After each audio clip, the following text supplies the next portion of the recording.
Allez, c'est parti. Et bonsoir, petit test son. Nous sommes donc dans la nuit du 4 août depuis quelques minutes. Et me trouvant fort dépourvu, car la chaleur fut venue, j'ai pris le parti de me mettre à l'extérieur. Ce qui implique le passage des voitures. Je fais un petit post Facebook pour prévenir du démarrage du streaming. Nous sommes donc dans la nuit du 4 août. Il y a quelques jours, la planète a enregistré son record de chaleur. C'est une grande date. Personne n'en parle. Les Jeux Olympiques ont commencé et tout le monde s'excite sur la symbolique du petit bonhomme bleu. Homme, pas homme, femme, pas femme. Donc la thématique du genre est assez importante également en symbolique. On aura l'occasion d'y venir peut-être un jour. Mais ce bonhomme bleu, il dit peut-être quelque chose. Donc après avoir un peu regardé, vu que c'est une mise en scène des bacchanales de Dionysos, Bacchus, j'ai pas trouvé quelque chose a priori concernant un Dionysos bleu. Les deux occurrences qui me sont venues, premièrement, c'est plutôt du côté de l'Inde, vers Krishna. Mais sinon, comme c'est du sport politique, que c'est la France, et nanana, Dionysos, le vin, on peut penser plutôt à Aller les Bleus, le slogan des footballeux. Bon, évidemment, il y a toute une digression sur les Schtroumpfs. Là, pour le coup, ça renvoie à l'Italie. Donc le bleu, pour moi, reste un peu mystérieux là-dedans. Mais de là, ça ouvre une digression, une première piste de réflexion sur les couleurs en magie. Alors, comme souvent, les couleurs en magie, c'est un sujet qui est devenu ce qu'on peut appeler une tête de gondole, c'est-à-dire que ça va permettre de vendre des bouquins. Il y a une espèce de systématisation capitaliste, commerciale, mercantile, de tout ce qui ressort de la witch mode, donc du chapeau de sorcière pour Halloween, au kit de magie vendu, les boîtes toutes prêtes, où dedans il n'y a plus qu'à allumer la bougie et voilà, on a fait un rituel. Et bon, moi je conçois qu'il y ait des gens qui veuillent en vivre, c'est pas la question. Le problème étant que si on est dans une logique rituelle, il faut bien quand même comprendre ce qu'on utilise et pourquoi et comment. Donc pour le moment, au sein des groupes ésotériques, on trouve la principale version de la question. C'est celle qui remonte déjà à l'Antiquité avec le principe de magie noire, magie blanche. À partir de là, on sait de quoi on parle, ou a priori, puisque le terme nous est resté dans le sens d'une magie bénéfique ou néfaste. C'est plus compliqué que ça.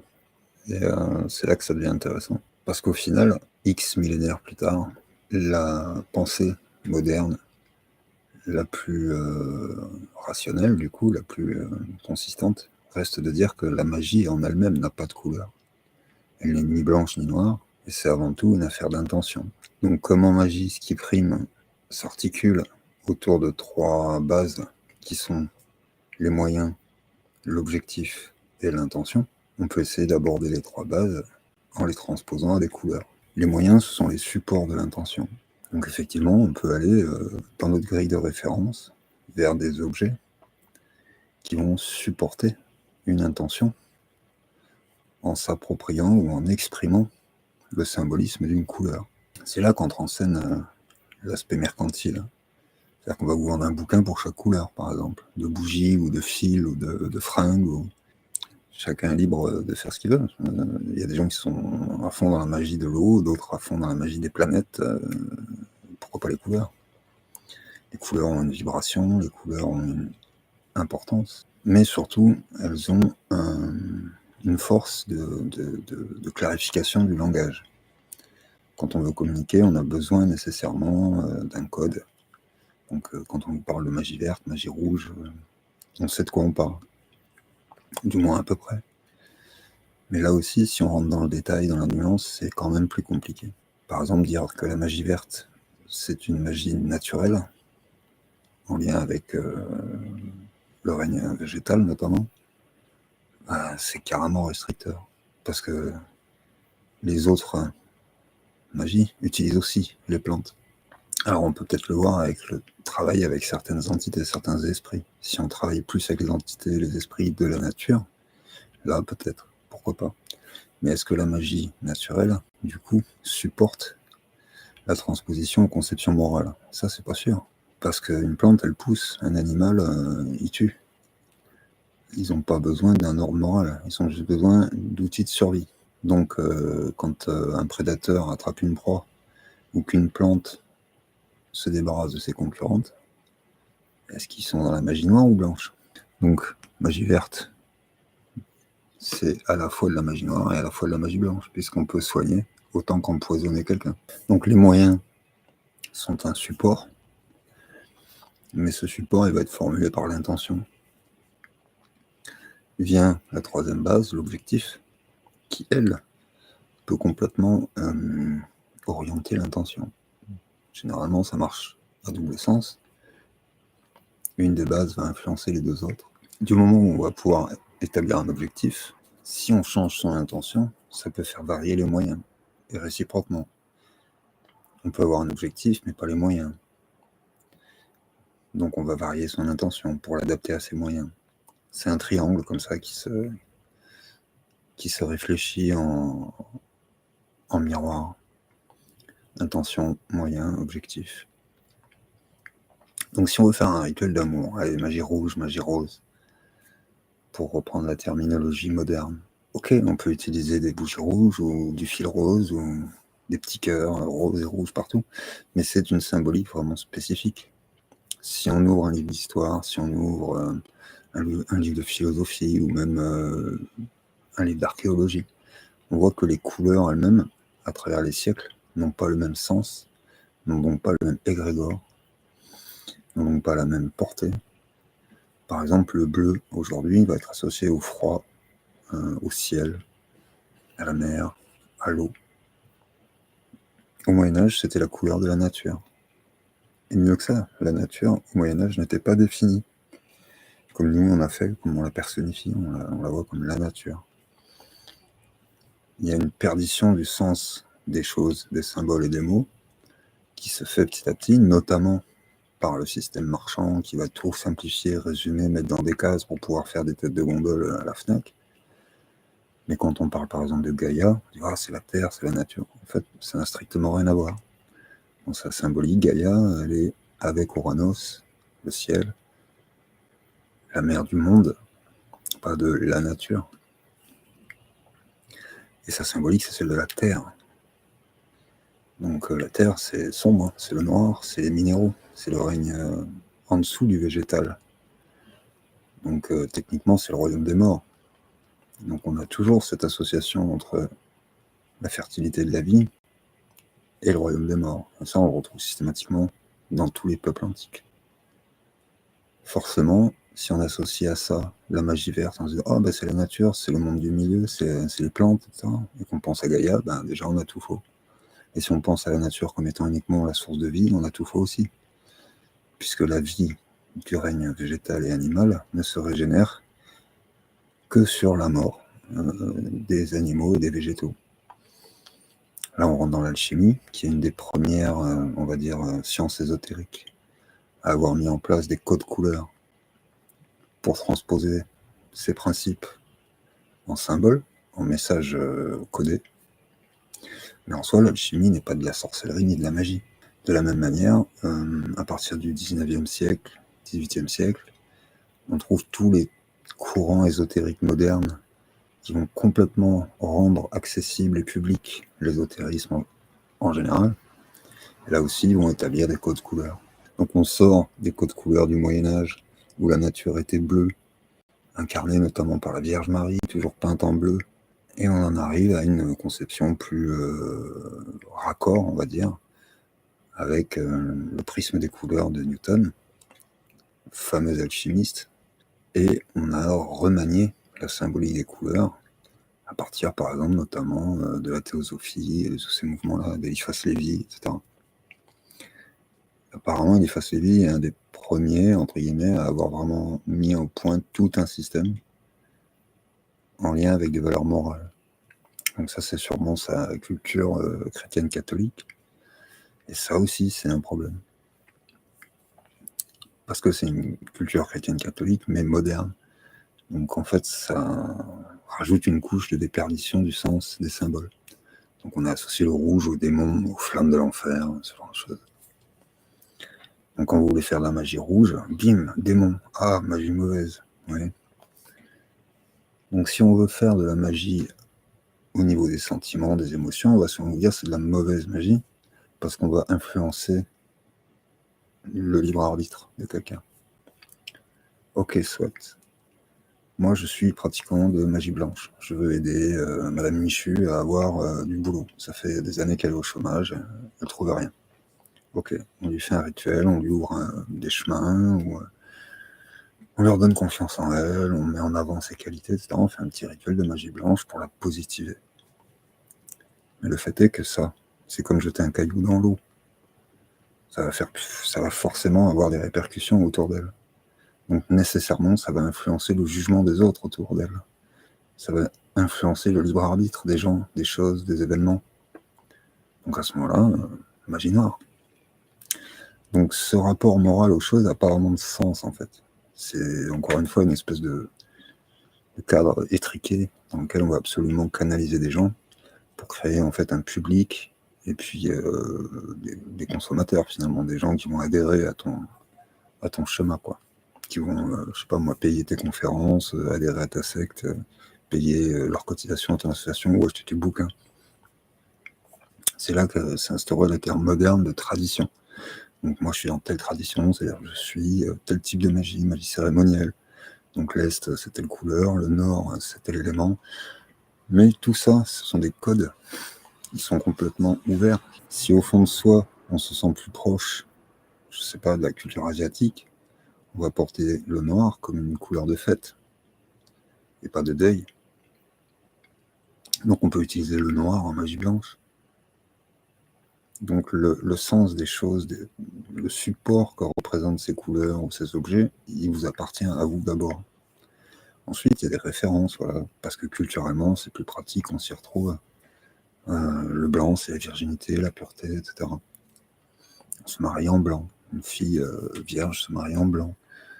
Si elle est plus vierge, je crois que c'est en vert ou en bleu, un truc comme ça. Mais ça serait plus cohérent que s'habiller en rouge, du coup. Enfin voilà, la cohérence, elle est quand même propre à chacun. Et en soi, la magie, si on la considère comme une énergie, ou la canalisation d'énergie, ou la transposition d'énergie octroyée par quelque chose, ça devient très vite compliqué d'associer ça à des couleurs en particulier. Alors j'ai pris des petites notes, je vais regarder vite fait si j'oublie quelque chose. Ouais, par exemple, pour le christianisme, déjà, c'est assez clair. Il n'y a ni magie noire ni magie blanche, il y a la magie égale le diable. Point barre. Donc, mauvais. Donc, on peut arriver en disant ouais, mais moi je fais la magie verte, moi je fais la magie blanche. Non, non, c'est magique. Donc, c'est le rouge du démon, le noir des enfers. C'est mauvais. Un autre exemple comme ça de ce genre de cadre limitant et restreint, c'est le terme de nécromancien.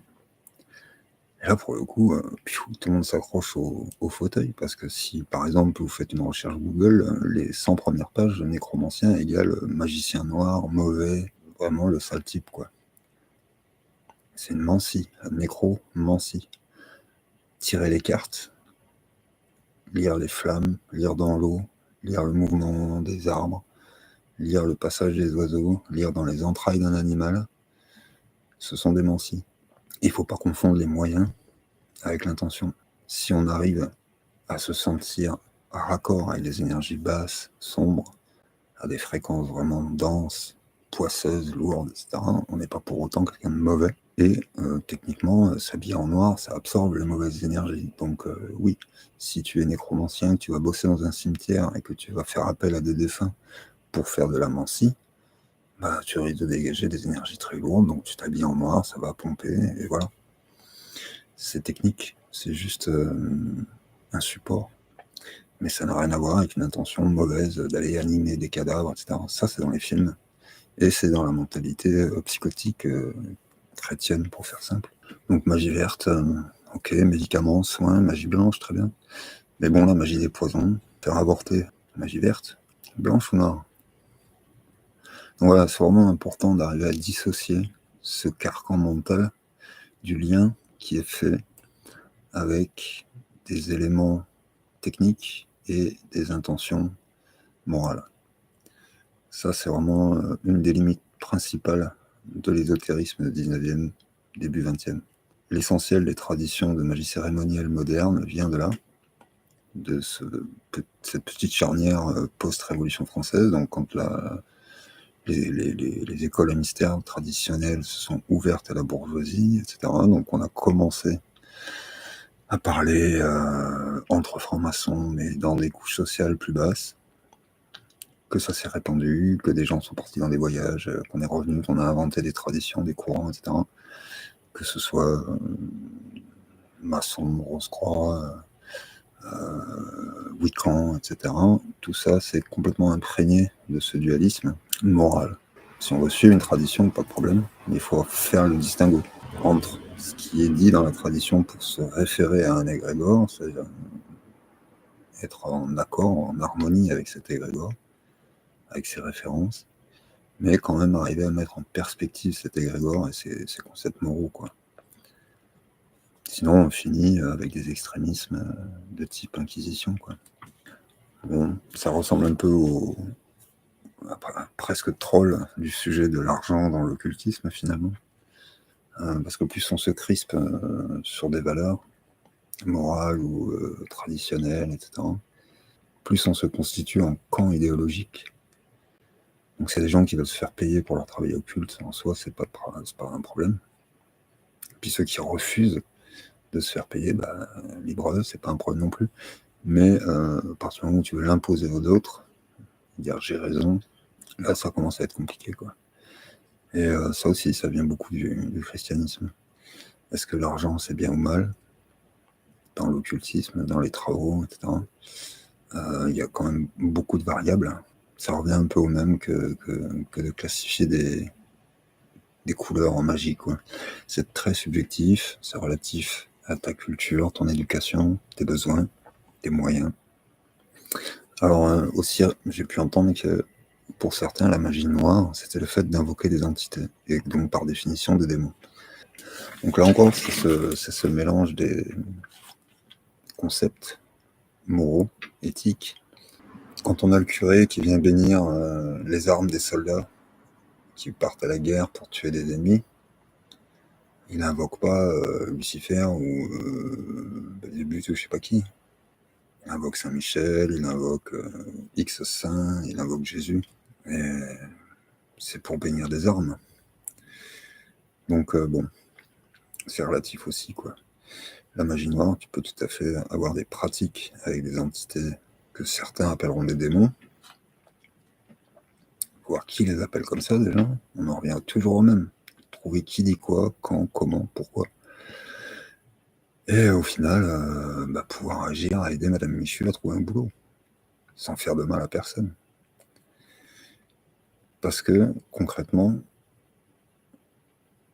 il y a plusieurs types de façons d'interagir entre le subtil, l'invisible et le plan matériel. Donc il y a les capacités, ce que certains appellent les dons, ou les pouvoirs, les choses comme ça. Mais là, ça fait pas de toi un sorcier si tu sais être magnétiseur, ou par exemple l'ancien. C'est quelque chose qui vient de toi, tu as un canal, voilà. Tu nais avec ça, et c'est plus ou moins développé d'une personne à l'autre. Mais c'est pas de la sorcellerie. Savoir faire des herbes, des plantes, pour soigner, guérir, machin, ça fait pas de toi une sorcière non plus. Donc là, par exemple, c'est un des amalgames qu'on trouve avec le Moyen-Âge, où les soigneuses, ce qu'on appelait les folles des bois, ont été traitées de sorcières, parce que soigner, c'était quelque chose d'hérétique, c'était Dieu et la foi qui pouvaient guérir les gens que Dieu avait décidé qu'ils tombent malades. Donc, quelqu'un qui avait le moyen de les soigner, forcément, déplaisait à Dieu. Donc, on les a taxés de sorcellerie. Mais connaître les onguents, connaître les tisanes, ce n'est pas être une sorcière. Ensuite, il y a la magie, la sorcellerie de dévotion. Et là, effectivement, on fait appel à une entité. Et elle n'est pas forcément démoniaque. On peut faire appel à l'esprit du hibou, du corbeau, du chat, de la chouette. Tous ces animaux ont été taxés de diaboliques, c'est pas des démons. Mais une sorcière verte va pouvoir travailler avec les esprits de la nature. Ça peut être le petit peuple. Mais tout ça a été classé magie noire, puisque ce sont des démons, puisque ce sont des expressions du diable. Donc si on arrive déjà à se détacher du christianisme, de son binarisme, on a gagné quand même beaucoup d'espace mental. Où il y a enfin donc le quatrième axe, on va dire, ça va être la sorcellerie en tant que telle, c'est-à-dire où vraiment on va étudier, apprendre les interactions entre les objets, leur symbolique, leur portée occulte, leur portée énergétique, le contexte ésotérique. Donc là, après, encore une fois, c'est à chacun. Certains vont être plus à l'aise avec l'astrologie, d'autres vont être plus à l'aise avec les minéraux, d'autres vont être plus à l'aise, etc. C'est le craft, la sorcellerie. C'est l'assemblage de toutes ces choses. Le fait qu'on soit en accord ou pas avec un esprit X ou Y, d'en haut, d'en bas, du milieu, blanc, bleu, jaune, le fait ou pas qu'on soit magnétiseur, clairsentient ou clairvoyant, n'y ont rien à voir. Là encore, autre débat, on peut apprendre la sorcellerie. Il y a des lignées, il y a des familles, il y a des sorciers nés, mais il y a aussi tout simplement des sorciers tout simplement qui ont appris et qui avaient peut-être une raison de le faire, pas à savoir. Peut-être une raison transgénérationnelle, pourquoi pas. Mais aussi peut-être tout simplement un passage dans la vie quotidienne, courante, qui fait que d'un coup, tiens, on accroche au sujet et puis on apprend petit à petit. Donc là encore, personne n'a vraiment raison ou tort. Si on veut absolument se taper sur la figure, voilà, on va choisir un camp, on va prendre les armes, et puis, oh, toi, tu es le méchant. Mais, basiquement, né intuitif ou autodidacte, un sorcier peut se former et apprendre à partir de zéro. Et c'est exactement, en fait, le problème de la mentalité autour de la couleur en magie. C'est-à-dire que c'est un cadre culturel. C'est les bouquins qu'on a lus, les films qu'on a eus, les discussions qu'on a eues, les gens qu'on fréquente. Tout ça, ça construit notre rapport aux choses et en premier lieu aux superstitions. Donc si on t'a toute sa vie dit qu'un chat noir ça porte des malheurs, même si tu fais cette déconstruction de le mettre en perspective, un chat noir il va te faire bizarre quand tu vas le croiser, quoi. Donc il faut vraiment travailler ça, comprendre que sa couleur n'est pas la nature du chat, quoi. Donc ouais, le point qui pour moi est l'axe principal de compréhension des choses, c'est l'équilibre entre les trois pôles, donc le mental, l'émotionnel et le primal. Et concrètement, si on regarde les grilles de nomenclature, on va trouver des associations basiques entre ces trois pôles dans les couleurs. Le mental, ça va être plutôt le blanc, le lumineux. L'émotionnel, plutôt tout ce qui est rouge, rose, vert, pourquoi pas. Et le primal, donc c'est plus sombre. Donc là, on est dans des tons plus rouges, plus gris, plus noirs. Le constat est assez simple. C'est que on a du mal à fonctionner quand un de ces pôles, ou deux de ces pôles, ou les trois sont ou bloqués, ou déséquilibrés, ou mal, entre guillemets, configurés les uns vis-à-vis des autres. Donc si on veut recentrer quelqu'un, si on veut l'aligner, l'ancrer, lui ouvrir l'esprit, lui ouvrir le cœur, le reconnecter à son primal, on va travailler sur ces trois plans, ces trois mondes. Et donc nécessairement sur ces trois échelles de couleurs. Et c'est la morale finale de la chose. C'est-à-dire qu'en fait, on a toutes les couleurs en nous et qu'elles ne sont pas l'expression de notre moralité. Et ça, les gens qui voient les auras en parlent beaucoup. Les différentes couleurs qu'on peut trouver chez quelqu'un vont arriver à donner un ensemble. Et cet ensemble, il va être variable. Une personne n'est pas figée dans une couleur. Allez, C'était bien sympa de pouvoir faire cette vidéo. See you.